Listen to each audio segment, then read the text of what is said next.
Class 9th। आपके पास जो फर्स्ट नंबर है, फर्स्ट चैप्टर है रियल नंबर्स। आपके पास जो फर्स्ट चैप्टर है रियल नंबर्स, उसमें लास्ट टॉपिक है एक्सपोनेंट्स ऑफ रियल नंबर्स। वो है आपके पास exponents of real numbers. Exponents जो है उसका मतलब होता है पावर्स है। ये क्या होता है आपका पावर, या इसको आप लोग बोलते हैं इंडेक्स। आपने प्रीवियस क्लासेस में पढ़ा होगा ये इंडेक्स। पावर मतलब जैसे किसी कोई नंबर है 2, ये 3 लिख दिया मैंने, तो इसको हम क्या बोलते हैं 2 टू द पावर 3, या 2 रेज टू द पावर 3। तो ये पावर है, या इसको क्या बोलते हैं इंडेक्स बोलते हैं, एक्सपोनेंट्स ऑफ रियल नंबर। ठीक है, तो इसको स्टार्ट करते हैं। तो फर्स्ट है इसमें positive integral power. Positive integral power. अब इंटीग्रल नंबर क्या होता है 1 2 3 4 5 6, ठीक है, -1 -2, ये सब क्या होता है आपके इंटीग्रल नंबर होते हैं। जो फ्रैक्शन में नहीं होते उनको बोलते हैं integral number.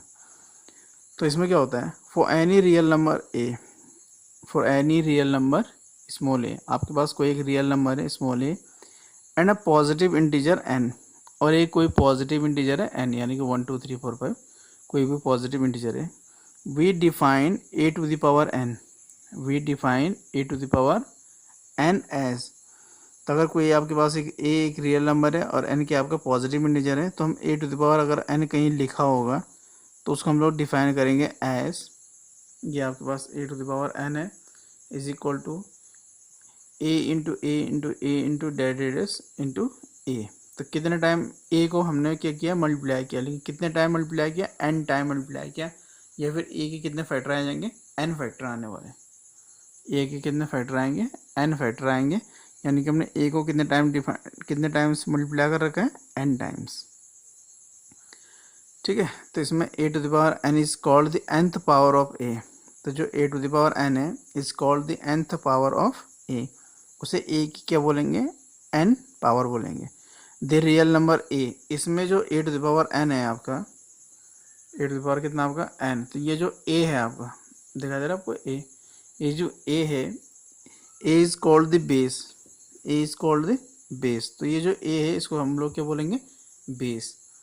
And n is called the exponent, और जो एन है आपका उसको हम लोग क्या बोलेंगे एक्सपोनेंट बोलेंगे, या उसको इंडेक्स बोलेंगे, या उसको पावर बोलेंगे of nth power of a, is called the exponent of nth power of a की एन पावर का क्या बोलेंगे उसको हम लोग एक्सपोनेंट बोलने वाले किसको एन को।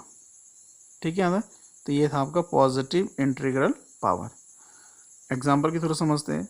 यहाँ लिखा हुआ मैंने 2 टू द पावर 3 है, या 2 रेज टू द पावर 3 है।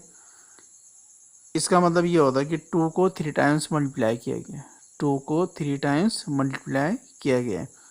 तो कितना जाएगा 2 इंटू 2 इंटू 2 कितना जाएगा टोटल 8।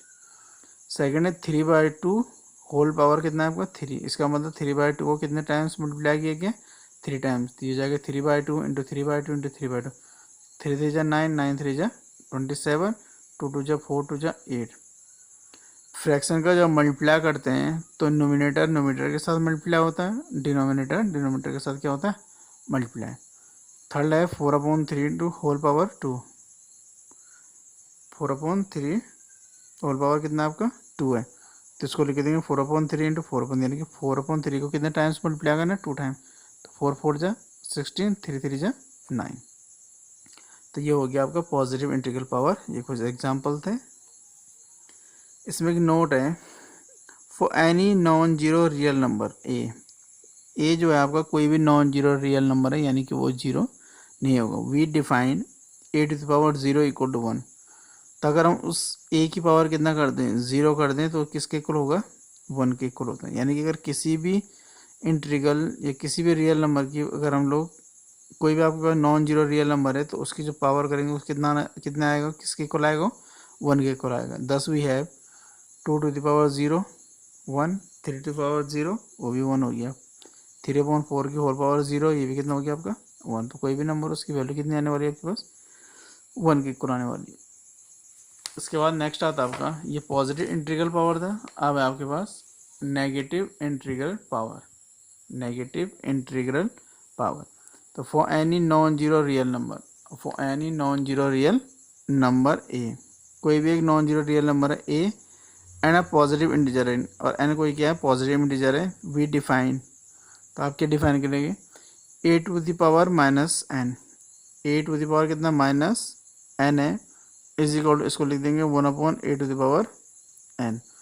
इससे क्या समझ में आता है आपको, इससे ये समझ में आता है कि a to the power minus n है, इसको लिखा मैंने 1 a to the power n, यानी कि ये जो पावर है किसी भी नंबर की जब वो डिनोमिनेटर में आती है तो क्या हो जाती है पॉजिटिव हो जाती है, और यही अगर पावर है vice versa a to the power n ऐसा लिखा होगा यानी कि कहाँ जाएगा अगर है उसको इस टाइप से लिख सकते हैं। ठीक है, तो ये हो गया आपका पावर। 10 वी है 5 टू द पावर माइनस 2 है, इज इक्वल टू जाएगा 1/5 होल पावर 2 या 1/5 रेज टू द पावर 2। तो इसको क्या क्या 5 स्क्वायर करके लिख सकते हैं, 5 × 5 तो 1 कितना जाएगा 25। 3/2 है, इसकी होल पावर कितना 3, इसको लिख सकते हैं 1/3/2 की होल पावर कितना जाएगा 3। आप इसको भी ऐसे सॉल्व कर सकते हैं 3/2 × 3/2 × 3/2, तो ये इससे सॉल्व करेंगे तो ये हो जाएगा आपका 8/27। आई होप कि आपको समझ में आ रहा होगा। नेक्स्ट है आपका इसमें लॉज ऑफ इंटीग्रल एक्सपोनेंट्स। जो इंटीग्रल एक्सपोनेंट्स होते हैं क्या उसके कोई रूल होते हैं, लॉज होते हैं, और अगर होते हैं तो क्या होते हैं उनको देखते हैं। तो देखिए for any natural numbers a, कोई एक नेचुरल नंबर है n and m, a n और एम तीनों क्या आपका नेचुरल नंबर है, where a is called the base, इसमें ए को क्या बोलने वाला है बेस, एंड एन, जो ये एम और एन दिख रहे हैं आपको m and n are exponents, ये दोनों क्या आपके एक्सपोनेंट्स हैं या इंडेक्स हैं वी हैव। तो फर्स्ट रूल ऐसा आपके पास कि फर्स्ट रूल जो है आपके पास वो ऐसा है कि a to the power m है into a to the power n है, यानी a to the power m है into a to the power कितना एन है। एक बात ध्यान देने वाली है इसमें कि दोनों का बेस क्या है सेम है, दोनों का बेस क्या है सेम है और पावर क्या है डिफरेंट है, तो ये जो सॉल्व हो गया ऐसा हो जाता है एम प्लस एन हो जाएगा, यानी कि जब हम लोग मल्टीप्लाई करेंगे तो पावर क्या हो जाएगी आपस में ऐड हो जाएगी, लेकिन याद रखना कि दोनों का जो बेस है वो सेम होना चाहिए। एक बात और आपको बता दूं, ये दोनों इक्वल हैं, अगर कहीं आपको ऐसा लिखा हुआ दिखे तो आप उसको ऐसा लिख सकते हैं, और कहीं अगर आपको इस टाइप से लिखा हुआ दिखे तो आप उसको ऐसा लिख सकते हैं, क्योंकि बीच में इक्वल टू का साइन है।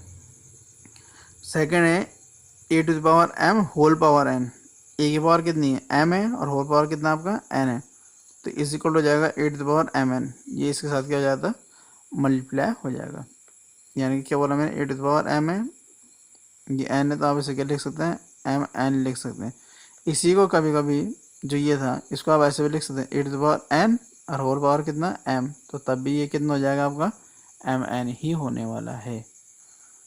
थर्ड वन है a to the power m upon a to the power कितना आपका एन है। अभी मैंने आपको बताया था कि 1 कितना हो, अगर a to the power n हो तो उसको ऊपर जाके कितना हो जाएगा a to the power minus n हो जाएगा। तो यहाँ भी आप उसको ऐसे समझ सकते हैं, किस फॉर्म में ऐसे समझ सकते हैं कि a to the power m है इंटू कैसे 1 a to the power N लिख सकते हैं, तो ये ए टू द पावर एम हो जाएगा, और ये कहाँ से जाएगा जो ऊपर लिखा था माइनस एन। अब दोनों का बेस क्या है सेम है, मल्टीप्लाई में क्या होती है पावर ऐड होती है, तो इसमें माइनस का साइन तो एम माइनस कितना जाएगा एन हो जाएगा। ठीक है, और यहाँ पर क्लियर है कि एम की जो वैल्यू है वो किससे ग्रेटर है एन से। फोर्थ और लास्ट है इसमें a to the power m into b to the power m equal हो जाएगा ए बी की होल पावर एम, यानी कि whole power m of a and a into b. इसमें क्या है ए है उसकी पावर एम है और जो बी है उसकी पावर भी कितनी है एम है, यानी कि दोनों का बेस तो डिफरेंट है लेकिन पावर क्या है दोनों की है, ये दोनों का इंडेक्स क्या है वो सेम है, तो ये हो जाएगा ए बी की होल पावर कितना लिख सकते हैं इसको एम लिख सकते हैं। ठीक है, तो ये है आपके पास लॉज ऑफ इंटीग्रल एक्सपोनेंट। अब है नेक्स्ट इसमें principal nth root of a positive real number. कोई अगर आपके पास पॉजिटिव रियल नंबर है तो उसका principal nth root of a positive real number कैसा होगा। If a is a positive real number, a क्या आपको ये पॉजिटिव रियल नंबर है and n is a positive integer और n क्या कोई एक पॉजिटिव इंटीजर है, then the principal nth root of a then the principal nth root of a is the unique positive real number x। तो जो क्या लिखा, a क्या पॉजिटिव इंटीजर है, पॉजिटिव रियल नंबर है, n क्या कोई पॉजिटिव इंटीजर है। तो जो nth रूट होगा आपको किसका, a का, वो क्या होगा, यूनिक होगा, यूनिक पॉजिटिव रियल नंबर होगा और रियल नंबर x होगा। सच दैट कैसे होगा कि अगर मैं x की पावर n करूँ तो किसके इक्वल आना चाहिए मुझे, a के इक्वल मिल जाना चाहिए। किसके इक्वल मिल जाना चाहिए, a के इक्वल। अच्छा, इसी को हम ऐसा भी लिख सकते हैं, इसकी पावर यहाँ n है तो ये हो जाएगा 1/n इक्वल टू कितना हो जाएगा आपका, x हो जाएगा। इसी को हम ऐसे लिख सकते हैं, x to power n equal to 8 यानी कि 8 to power 1/n equal to कितना हो जाएगा आपका, x हो जाएगा। The nth root of a positive real number a is denoted by, तो जो nth root है उसको ऐसे देखेंगे, a और उसकी पावर कितनी है 1/n है, और यह इसको ऐसे भी लिख सकते हैं n, यानी कि पहले आपने क्या लिखना है, इस टाइप से आपने क्या बनाया, अंडर रूट बनाया, इसके अंदर क्या आपका a है और यहाँ क्या लगा देंगे आप, n लिख देंगे। ठीक है ना, तो ये क्या आपका पॉजिटिव नंबर रियल नंबर के लिए क्या आपका nth रूट हो गया। लेट ए ग्रेटर देन 0 है, एक नंबर है कोई भी रियल नंबर होगा लेकिन ग्रेटर देन कैसा आपका 0 है, b are real number, and n is a positive, and n is नहीं है, n is a positive integer. Then तो ये लिखा होगा ए का क्या है, nth रूट किसके इक्वल है, b के इक्वल होगा, तब होगा जब b की पावर अगर हम n करें तो मुझे कितना मिल जाएगा आपका, a मिल जाएगा, एंड b की वैल्यू भी किससे ग्रेटर है, 0 से ग्रेटर होगी। समझने के लिए आप इसको ऐसे समझ सकते हैं, लेट सपोज मैंने यहाँ लिखा 3 और अगर मैं यहाँ लिख दूँ 27, 3 यहाँ के लिख दूँ 27, तो आप इसको देखेंगे, इसको लिख देंगे हम लोग 27 की पावर कितना 1/3, और 27 की पावर 1/3 कितना होता है, 3 होता है। तो अगर इस फॉर्म में लिखा जाए तो ये किसके इक्वल हो गया, 3 के इक्वल हो गया। अब वाइस वर्सा में लिख दूँगे 3 की पावर किसके इक्वल हो जाएगा, आपको 27 के इक्वल हो जाएगा, हाँ या ना। तो इस टाइप से हो सकता है। एग्जाम्पल है 2 का 1/3, इस टाइप से लिखा गया आपको, तो हम इसे कैसे लिखते, 2 की पावर 1/3 लिख देंगे। अगर 4 की पावर 3/2 लिखा है तो 4 की पावर 3/2 है, तो ये 4 की पावर 3। अब आपको पता है 4 को क्या लिख सकते हैं, 2 का स्क्वायर लिख सकते हैं, ये 2 हो जाएगा। अभी जो mn वाला फॉर्मूला था उस फॉर्मूला से क्या जाएगा, 2 टू द पावर 2 इंटू 3/2 हो जाएगा, 2 से 2 कैंसिल, तो 2 टू द पावर 3 कितना हो जाएगा, 8 हो जाएगा। इसको सॉल्व करने का दूसरा तरीका भी है, ये 4 टू द पावर 3/2 है, तो 4 ये फिर से mn वाला जो फॉर्मूला था, किस टाइप से फॉर्मूला था, ऐसा कुछ फॉर्मूला था, a की पावर m है, इसकी पावर n है, तो ये किसके इक्वल हो जाता है, 8 to the power m n, इसी के इक्वल होता है। तो इसको ऐसे, अब ये 4 की पावर कितना हो गया, 3 हो गया, 4 की पावर 3 कितना होता है, 64, और 64 की पावर हाफ, तो 64 को लिख सकते हैं 8 स्क्वायर और इसकी पावर 1/2, इससे ये कैंसिल कितना हो जाएगा, ये भी फिर आपका 8 के इक्वल हो जाएगा। इस टाइप से एक बात और बता दूं मैं आपको, ये जो साइन है, इस साइन को बोलते हैं रेडिकल साइन। कैसा साइन होता है आपको, ये रेडिकल साइन, ये जो आपको अंडर रूट दिख रहा है इसको क्या बोलते हैं, रेडिकल साइन बोलते हैं। तो ये क्या था आपके पास, nth रूट था। इसके बाद इसके आपके पास एक नोट है, let a greater than 0, a कोई नंबर है जो 0 से क्या है, ग्रेटर है, b a real number, let m and n be integers such that m and n have no common factor other than 1। a कोई नंबर है जो ग्रेटर देन क्या है आपको 0, और m and n क्या है, इंटीजर्स हैं, लेकिन जो m and n ऐसे इंटीजर्स हैं कि उन दोनों का कोई भी कॉमन फैक्टर नहीं है अदर देन 1 होगा, उसके अलावा कोई नहीं। जो n है वो ग्रेटर देन कितना आपको 0, तो then a to the power m/n है, इसको ऐसे लिख सकते हैं, nth रूट ऑफ a की होल पावर कितना जाएगा आपका m, या इसको ऐसे लिख सकते हैं a to the power m, और nth रूट कितना जाएगा एंड nth रूट, इस टाइप से लिख सकते हैं इसको। इसी में आगे ये तो इंटीजर के लिए था। अब ये जो फॉर्मूले थे आपके, ये सारे फॉर्मूले किसके लिए भी ट्रू हो सकते हैं, p/q। p/q नंबर कौन सा होता है, रेशनल नंबर के लिए भी क्या हो सकते हैं, ये ट्रू हो जाते हैं। तो देखते हैं, let a greater than 0 be a real number and p and q be rational numbers. p और q कैसे नंबर हैं, रेशनल नंबर्स हैं। देन वी हैव, तो आपके पास क्या हो जाएगा, a to the power p into a to the power q is equal to a to the power p plus q. अगर p और q दोनों रेशनल नंबर है, इसका मतलब p को 100% आप r अपॉन s लिख सकते हैं, q को आप a अपॉन b इस टाइप से कुछ लिख सकते हैं। ये इस फॉर्म में होंगे, मतलब फ्रैक्शन में होंगे। सेकंड है a to the power p whole power q is equal to a to the power p q, a to the power p upon a to the power q, यानी कि a to the power p minus q, a to the power p into b to the power p is equal to a b की whole power p।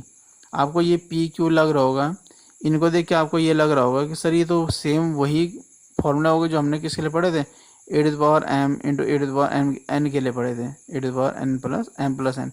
लेकिन actual में ऐसा नहीं है।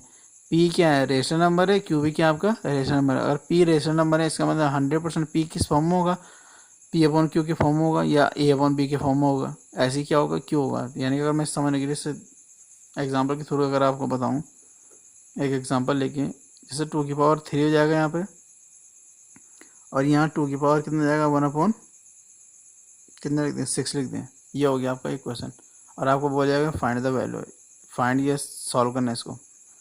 तो कितना जाएगा 2 की पावर 1 अपॉन 3 है इंटू कितना 2 की पावर 1 अपॉन 6 है। तो दोनों में क्या दिख रहा है, दोनों का बेस सेम है, तो बेस सेम है तो कितना जाएगा 1 अपॉन 3 प्लस 1 अपॉन 6 हो जाएगा इस टाइप से। और ये कैसे सॉल्व हो जाएगा, 2 की पावर कितना जाएगा 6 से एलसीएम 3 2 जाएगा, तो 2 प्लस कितना जाएगा 1, तो 2 की पावर कितना जाएगा 2 प्लस 1 3/6, यानी कि 2 की पावर 1/2 ये सॉल्व हो गया जाएगा आपका। तो ये इस टाइप से दिख रहा होगा आपको। ये भी कैसा नंबर है आपका रेशनल है, ये भी कैसा नंबर है आपका रेशनल, ये दोनों का आपने क्या कर दिया सॉल्व कर दिया। तो ये इस टाइप से ये फॉर्मूला अलग है, फॉर्मूला अलग है। इवन आपको लग रहा होगा ऐसा कि ये क्या पी क्यू क्या सेम एम और एन के जैसे, बट एक्चुअल में ऐसा नहीं है। ये क्या है आपके रेशनल नंबर है, और कैसे थे इंटीजर के लिए थे, तो दोनों में क्या डिफरेंस है। आई होप कि आपको ये अच्छे से समझ में आ गया होगा। इसको 1-2 बार देख लीजिए, साथ में इनको राइट भी कर लेना। इसके बाद आपके पास है एनसीईआरटी में एक्सरसाइज है 1.6, और कुछ इस एक्सरसाइज 1.6 से पहले क्या होंगे, कुछ एग्जाम्पल्स होंगे। पहले आप उन एग्जाम्पल को सॉल्व कीजिए, जब वो एग्जाम्पल्स आपसे सॉल्व हो जाएं उसके बाद आप इस एक्सरसाइज को सॉल्व कर सकते हैं। और एक्सरसाइज बहुत ही ज़्यादा ईजी है, और साथ में काफ़ी छोटी है, स्मॉल एक्सरसाइज भी है। इसके बाद हम नेक्स्ट चैप्टर स्टार्ट करेंगे, और वो नेक्स्ट चैप्टर होगा आपका शायद polynomial. Till then goodbye, thank you class 9।